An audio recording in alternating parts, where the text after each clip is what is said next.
నమస్తే. Red book గురించి ప్రచారం జరుగుతున్నప్పుడు ఆ రోజుల్లో నేను నారా లోకేష్ని ఒక ఇంటర్వ్యూ చేశాను ఎక్స్క్లూజివ్గా. అది మీకు అందరూ తెలుసు. అప్పుడు నేను అడిగాను, ఇది నథింగ్ బట్ రాజకీయ కక్ష కదా, పొలిటికల్ వెండట కదా అని. ఆయన చెప్పిన సమాధానం ఒక్కసారి మీకు రివైండ్ చేసి చూపిస్తాను చూడండి. మీరు నారా లోకేష్ గారి దగ్గర ఒక లిస్ట్ ఉంది, వాళ్ళ సంగతి తాడో పేరో తేలుస్తారు. రాజకీయ కక్షలు ఇలా చేసుకుంటూ పోతే అది రాజకీయ కక్ష కాదు, అక్కడనే పొరపాటు. రాజకీయాలు అడ్డం పెట్టుకుని తప్పు ఒప్పవుదు కదండి.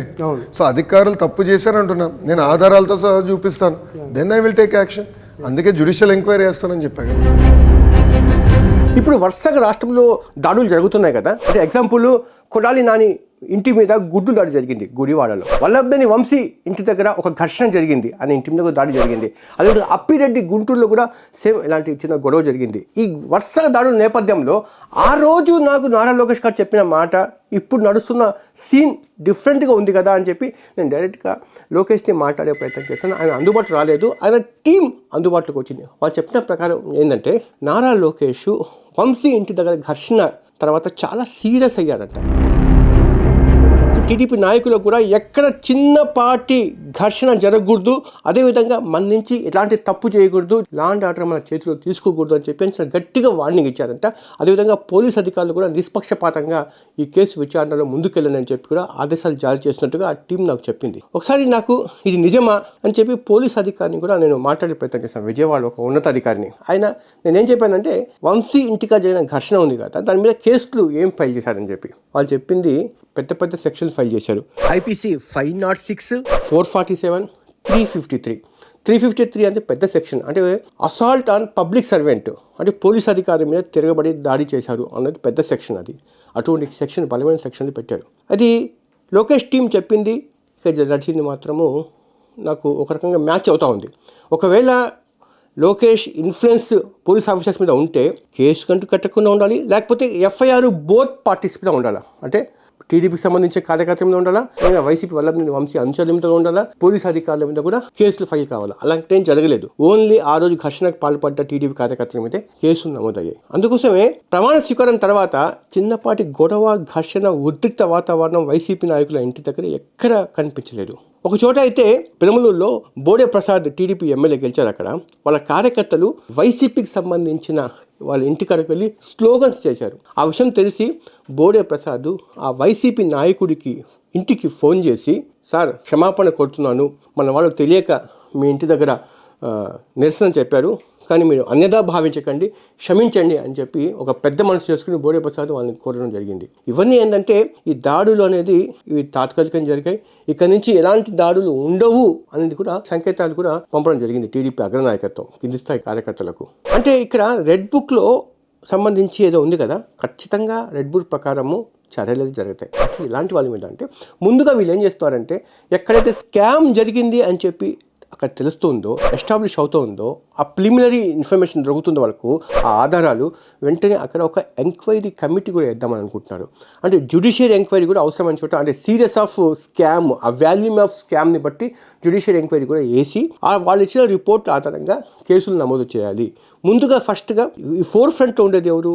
వీళ్ళే, ఆఫీసర్సే. వాళ్ళని టచ్ చేసుకుంటూ ముందుకు వెళ్తే వాళ్ళ వెనకాల ఉండే పెద్ద హస్తాలు, రాజకీయ హస్తాలు బయటపడతాయి. కాబట్టి ముందు పోలీస్ ఆఫీసర్స్తో వెళ్ళి ముందుగా ఎవరంటే వాళ్ళ మీద ఇంటికి వెళ్ళి అరెస్ట్ చేసి తీసుకుని వచ్చి కేసులు నమోదు చేసి ఫలానా స్కామ్ అని అరెస్ట్ చేస్తామని చెప్పి చెప్పే పరిస్థితి లేదు. ముందు స్కామ్ని ఎలా జరిగిందని చెప్పి అర్థం చేసుకోవాలి.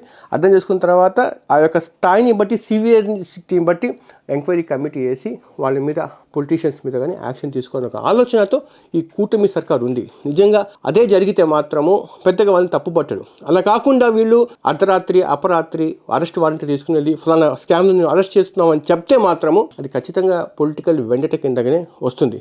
ఎందుకంటే వైసీపీ సర్కారు 2019లో చేసిన తప్పు వీళ్ళు చేసే ప్రయత్నం చేస్తే మాత్రము మళ్ళా 29కి వచ్చినప్పుడు రిజల్ట్ మరోలా ఉండే అవకాశాలు స్పష్టంగా కనిపిస్తాయి.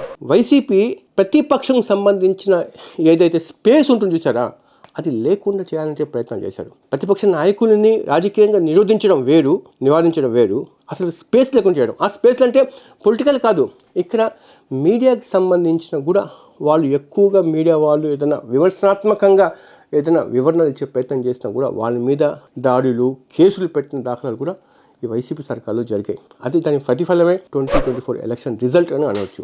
అదే పని టీడీపీ సర్కార్ కూడా చేస్తే మళ్ళీ 2024-29 కూడా రిపీట్ కాదని చెప్పి కూడా పెద్దగా నమ్మడం లేదు. సేమ్ రిపీట్ అయినా అవ్వచ్చు. అంటే ఇక్కడ ఏం చెప్పబోతున్నానంటే, ఈరోజు జగన్మోహన్ రెడ్డి ఓడిపోయిన తర్వాత చాలామంది విశ్లేషకులు బయటకు వచ్చి ఈ కారణంగానే ఓడిపోయారు, ఆ కారణంగానే ఓడిపోయారు అని చెప్పి ఇన్ డీటెయిల్గా మాట్లాడుతూ ఉన్నారు.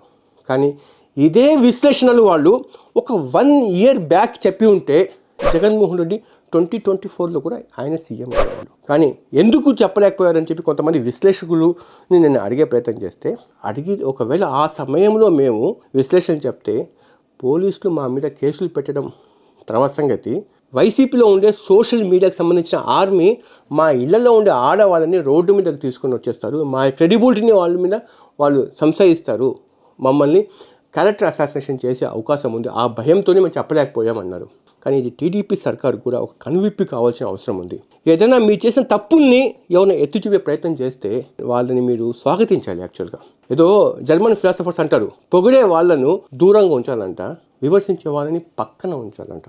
ఎందుకంటే ఆ విమర్శించే వాళ్ళు ఎప్పుడు మన గురించి ఆలోచిస్తాడు, మా తప్పుల్ని ఎత్తికే ప్రయత్నం చేస్తారు, అప్పుడు రెక్టిఫై చేసుకోవడానికి అవకాశం ఉంటుంది. చాలామంది జర్మన్ ఫిలాసఫర్స్ చెప్పేది ఏంటంటే, పొగిడే వాళ్ళు శత్రువు కంటే కూడా చాలా ప్రమాదం అని అంటారు. కానీ జగన్మోహన్ రెడ్డి గారు ఈ విషయంలో ఈ సత్యాన్ని గుర్తించలేకపోయారు. ఆయన పొగిడే వాళ్ళని పక్కన పెట్టుకున్నారు, విమర్శించే వాళ్ళని ఆయన యాక్సెప్ట్ చేయలేకపోయారు.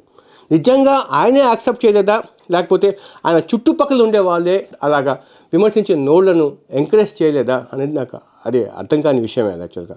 అందుకోసం చూడండి, సోషల్ మీడియాలో ఎప్పుడు వైసీపీ సర్కార్ ఈ తప్పు చేస్తూ ఉందని చెప్పి న్యూట్రల్ ప్లాట్ఫామ్లో ఉండే ఇంటెలెక్చువల్స్ ఎవరు చెప్పడానికి ప్రయత్నం చేయలేదు. ఎందుకంటే క్యారెక్టర్ అసాసినేషన్, వాళ్ళ ఇళ్లలో ఉండే మహిళల మీద దాడి చేసే ప్రయత్నం చేస్తారనేది ఒక భయం ఏర్పడింది. ఈరోజు ప్రొఫెసర్ బాబీ వర్ధన్ అని చెప్పి సీనియర్ జర్నలిజం సంబంధించిన ఒక ప్రొఫెసర్ ఆంధ్ర యూనివర్సిటీకి సంబంధించిన ఆయన రిటైర్డ్ అయ్యారు, ఒక విశ్లేషణ బయటపెట్టారు. చాలా చక్కగా చెప్పారు ఎందుకు జగన్మోహన్ రెడ్డి గారు ఓడిపోయారని చెప్పి.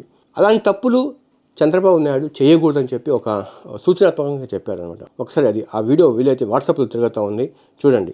ఇప్పుడు టీడీపీ దగ్గర ఉండే మెయిన్ ఛాలెంజ్ ఏంటంటే, రెడ్ బుక్లో ఉండే అంశాల కంటే స్టేట్ డెవలప్మెంట్ సంబంధించిన అంశాలు చాలా ఉన్నాయి. ఎందుకంటే బేసిక్గా వెల్ఫేర్ సంబంధించింది వైఎస్ జగన్మోహన్ రెడ్డి సర్కారు ఒక బెంచ్ మార్క్ క్రియేట్ చేసేసింది, ఆ నవరత్నాల స్కీమ్ చేసేసి ఇవి వెల్ఫేర్ స్కీమ్స్ అని చెప్పి. కానీ దానికంటే ఇంకా పెచ్చు స్కీమ్స్ని సూపర్ 6లో పెట్టారు టీడీపీ కూటమికి సంబంధించిన మేనిఫెస్టోలో. అవి ఇంప్లిమెంట్ చేయాలంటే ఇప్పుడు సుమారుగా వైసీపీ సంబంధించిన నవరత్నాల కోసమే 70,000 కోట్ల పైచిలుకు ఖర్చు అవుతుంది ప్రతి సంవత్సరం. కానీ అదే సూపర్ 6 కోసం అయితే 1,00,000 కోట్లు దాటిపోతుందని చెప్పి అంచనాలు, చాలామంది ఈ ఆర్థికవేత్తల యొక్క అంచనాలు. ఈ డబ్బులు ఎక్కడి నుంచి తీసుకోవచ్చు అనేది మెయిన్ ఛాలెంజ్. ఈ డబ్బులు కూడగట్టుకోవాలి. ప్లస్ ఈ డబ్బులు కొనుక్కోవడంతో పాటు ఈ వెల్ఫేర్ సంబంధించింది మాత్రమే, డెవలప్మెంట్ సంబంధించింది ఇప్పుడు అమరావతి క్యాపిటల్ సంబంధించింది ఇప్పుడు అక్కడ కంప్లీట్గా రీకన్స్ట్రక్షన్ జరగాలి. అక్కడ వితిన్ 2.5 years ఆ ప్రాజెక్ట్ పూర్తి చేయాలి అని చెప్పి నారాయణ గారు నిన్న మంత్రి గారు అనౌన్స్మెంట్ జరిగింది. 2.5 years కోసం అంటే ఎంత డబ్బును పోగు చేయాల్సిన అవసరం కనిపిస్తూ ఉంది. దీనికోసము కేంద్రం సంబంధించి ఒప్పిస్తారో, వాళ్ళ మెడలు వంచుతారో, అక్కడి నుంచి బడ్జెట్స్ కూడా తీసుకోవాల్సిన అవసరం ఉంది. లాస్ట్ టైము 14-19లో క్యాపిటల్ కోసం వాళ్ళు ఇచ్చింది అది క్యాపిటల్ డెవలప్మెంట్ కోసం కాదు, అభివృద్ధి చెందని ప్రాంతాలకు డెవలప్మెంట్ ఫండ్ కింద వాళ్ళు 10,000 కోట్లు ఇచ్చారు. అది ఒక మూలకు కూడా సరిపోలేదు. ఇప్పుడు చాలా డబ్బులు, 1,000 కోట్ల రూపాయల డబ్బులు అవసరం అవుతుంది. దీంతో పాటు పోలవరం సంబంధించింది చాలా ప్రెస్టీజియస్ ప్రాజెక్ట్ మాకు అని చెప్పి చెప్పుకుంటున్నారు టీడీపీ వాళ్ళు. దాదాపు అది ఎలా ఉందంటే ఇప్పుడు ప్రజెంట్ పరిస్థితి ఈ 5 ఏళ్ల పాటు పెద్దగా ముందుకు పోయేసరికి ఇప్పుడు కంప్లీట్గా ఆ డిజైనింగ్లోనే మార్పు చేసుకుని రీడిజైన్ చేసుకునే పరిస్థితి కనిపిస్తూ ఉంది. దానికోసం 1,000 కోట్లు ఖర్చు పెట్టవుతుంది. ప్లస్ R&R ఈ రీహాబిలిటేషన్ సంబంధించిన ప్రాజెక్టు ఉందో 2019 వరకు ఏదైతే అంచనాలు వేశారో ఈరోజు వేస్తే ఆ అంచనాలు 3 ఇంతలు పెరిగిపోయినాయి ఇప్పుడు. అయితే ఇది జాతీయ ప్రాజెక్టే, మొత్తం నేషనల్ భరిస్తుంది. కానీ రీహాబిలిటేషన్ సంబంధించిన ప్రాజెక్టు ఇన్ని 1,000 కోట్లు, దాదాపు 60,000 కోట్లు పైచిలుకే అంటున్నారు. ఒకరు కాదు 80,000 కోట్లు పైచిలుకు అంటున్నారు. అది ఇంతకుముందు 28,000 పైచిలుకు అని చెప్పి. అది ప్లస్ ఏ ఎత్తుకు తీసుకెళ్తారు జగన్మోహన్ రెడ్డి. పోలవరం సంబంధించింది ఆ 24 అడుగులు చేశారు, అదే ఆ మీటర్లు అంతవరకు తీసుకెళ్తానని చెప్పారు. ఇంకా అంతవరకు తీసుకెళ్తారా, దాని కుదిస్తారా ఇల్లు అని అర్థం కావట్లేదు. పోలవరం అనేది చాలా మేజర్ ఛాలెంజ్ అయిపోతుంది టీడీపీకి. ఇటువంటి ప్రాజెక్ట్స్తో పాటు ఇంకా శ్రీకాకుళం, విజయనగరం వెనుకబడిన ప్రాంతాల యొక్క అభివృద్ధి, రాయలసీమ అచ్చి చిత్తూరు అనంతపురం డెవలప్మెంట్ సంబంధించింది, ప్రకాశం జిల్లాకు సంబంధించిన ఇవి వెనుకబడిన ప్రాంతాల యొక్క అభివృద్ధి కోసం సపరేట్గా కృషి చేయాలి. ఇక్కడ బేసిక్ ఇన్ఫ్రాస్ట్రక్చర్ పెంచి మల్టీనేషనల్ కంపెనీస్కి తీసుకురావాల్సిన అవసరం ఉంది. ప్లస్ విశాఖపట్నంలో ఐటీ డెవలప్మెంట్ చేయాలంటే విశాఖపట్నంకి చాలా వరకు డెవలప్మెంట్ చేయాలి. బేసిక్ ఇన్ఫ్రాస్ట్రక్చర్ ఇక్కడ రైల్ కనెక్టివిటీ ఉంది, ఎయిర్ కనెక్టివిటీ ఉంది, కానీ మల్టీనేషనల్ కంపెనీస్ రావట్లేదు. ఇవి కూటమి ముందు ఉండే మేజర్ ఛాలెంజెస్. దీని తగ్గట్టుగా సంపాదన పెంచుకోవాలి అంటే క్రెడిట్స్ డెబిట్స్కి మధ్య బ్యాలెన్స్ షీట్ కనీసం ఒక 4-5 ఇయర్స్లో ఈక్వల్గా అయ్యేటట్టుగా ఇది కృషి చేయాల్సిన అవసరం ఉంది. దీని మీదే వాళ్ళు తలమునకలు చేయాల్సిన అవసరం కనిపిస్తుంది తప్ప రాజకీయ కక్షలు, అప్పుడు నాకు నన్ను చూసి తుమ్మారు, నన్ను చూసి తగ్గారు, నన్ను చూసి లోపలేశారు, నా మీద కేసు పెట్టారు, ఇవన్నీ గురించి ఆలోచించాల్సిందే. వ్యక్తిగతంగా మనం డ్యామేజ్ అయిన దానికంటే కూడా రాష్ట్ర ప్రయోజనాలు, సమాజం ప్రయోజనాలు ఎక్కువగా ఉండాల్సిన అవసరం ఉంది. కాబట్టి ఎక్కువ దీని మీద కాన్సన్ట్రేషన్ చేయాల్సిన అవసరం ఉంది. ఇంకోటి, తొందరపడి ఈ సోషల్ మీడియాలో ఎవరి మీద ఏదైనా కేసులు పెట్టినా కూడా అది ఒకవేళ ఆలోచన మీకు ఉందో తెలియదు, కానీ కేసులు పెట్టి లోపలికి వేసి వచ్చిన తర్వాత వాళ్ళు హీరో అయ్యి ఇంకా కసిగా ప్రభుత్వానికి వ్యతిరేకంగా ఫైట్ చేసిన దాఖలాలు కనిపించాయి, కానీ భయపడి ఇళ్లలో కూర్చునే పరిస్థితి కనిపించలేదు. అంటే దాదాపు ఒక 10 సంవత్సరాల నుంచి చూస్తున్న చరిత్రను చూస్తూ ఉంటే. కాబట్టి మీరు ప్రతిపక్షం సంబంధించిన ఏదైతే ఒకటి స్పేస్ ఉంటుందో ఆ స్పేస్ని డిస్ట్రాక్ట్ చేయకుండా కూటమి సర్కార్ కానీ దాన్ని అలాగే సద్విమర్శని యాక్సెప్ట్ చేసి ఎక్కడ ఏం తప్పు ఉందో తెలుసుకుని దాన్ని రెక్టిఫై చేసే ప్రయత్నం చేస్తూ ఉంటే ఖచ్చితంగా జనాలు హర్షిస్తారు. ఇప్పుడు చూడండి, స్టాలిన్ పెద్దగా డెవలప్మెంట్ చేసింది ఏం లేదు తమిళనాడులో. ఒకటి పొలిటికల్ వెంటట రాజకీయ కక్షను ఆయన తీసి పక్కన పెట్టేశాడు. ఈరోజు హీరో అయిపోయాడు. మొత్తం భారతదేశంలో ది బెస్ట్ టాప్ 3-4 చీఫ్ మినిస్టర్స్లో స్టాలిన్ పై చెప్పారు. ఎందుకంటే ఒకప్పుడు ఎమోషన్స్, పొలిటికల్ ఎమోషన్స్ చాలా ఎక్కువగా ఉండేది ఎక్కడ తమిళనాడులో. అన్న డిఎంకే వస్తే డిఎంకే సర్కార్ చేసిన తప్పులన్నీ బయటకు తీసుకుని వచ్చి ఐఏఎస్ ఆఫీసర్ సహా లోపలేసేవాళ్ళు. డిఎంకే సర్కార్ వస్తే అన్న డిఎంకే చేసిన తప్పుని బయటకు తీసేవాళ్ళు. ఇటువంటి ఎమోషన్స్ గొడవ ఉండేది. దీనికి పులి స్టాప్ వేసి ఒక కొత్త పద్ధతికి, కొత్త సంస్కృతికి శ్రీకారం చుట్టాడు స్టాలిన్. అటువంటి పెద్ద మనసు చేసుకొని చంద్రబాబు నాయుడు గారు ఇక్కడ పరిపాలన చేస్తే 29 కూడా జనాలు ఖచ్చితంగా ఆదరించే అవకాశాలు కనిపిస్తున్నాయి. నమస్తే, నేను మీ జాఫర్. మీకు నేను మా టీం చేసే వర్క్ నచ్చితే మీరు సబ్స్క్రైబ్ చేయడం మర్చిపోవద్దు. సబ్స్క్రైబ్ చేయడంతో పాటు పక్కన ఉండే బెల్ ఐకాన్ కూడా ప్రెస్ చేయండి.